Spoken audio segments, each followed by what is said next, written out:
జై హనుమాన్.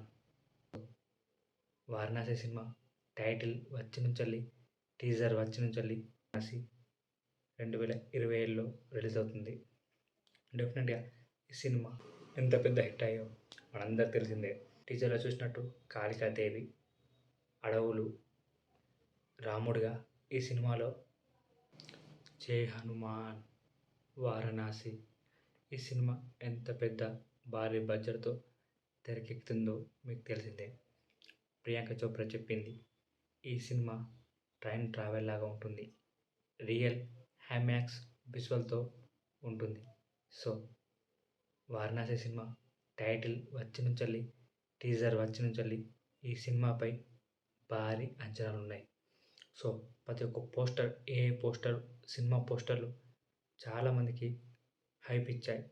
సో ఇప్పుడు ఈ సినిమా షూటింగ్ శరవేగంగా జరుగుతుంది.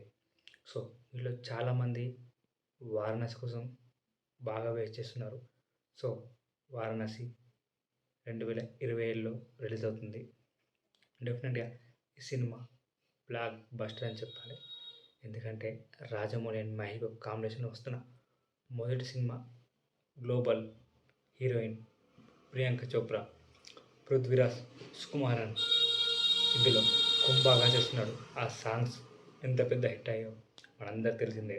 సో ఈ సినిమా అంత హైప్ ఎందుకు ఉందంటే, త్రిబుల్ తర్వాత గ్లోబల్ వైడ్గా రాజమౌళి పేరు మారుమోగింది.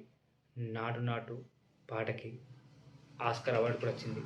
సో ఈ పోస్టర్ ఫ్యాన్ మీడియా క్రియేట్ చేసింది.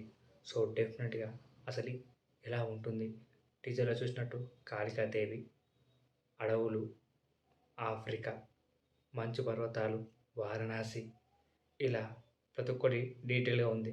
సో నాకు తెలిసి ఎవ్రీ 20 మినిట్స్కు 30 మినిట్స్కు 20 మినిట్స్ కన్నా లొకేషన్ మారుతుంటుంది. డెఫినెట్గా వేరే వేరే రేంజ్లో ఉంది. సో ఈ ఛానల్కి కొత్త వచనాలు లైక్ చేయండి, షేర్ చేయండి, సబ్స్క్రైబ్ చేయండి.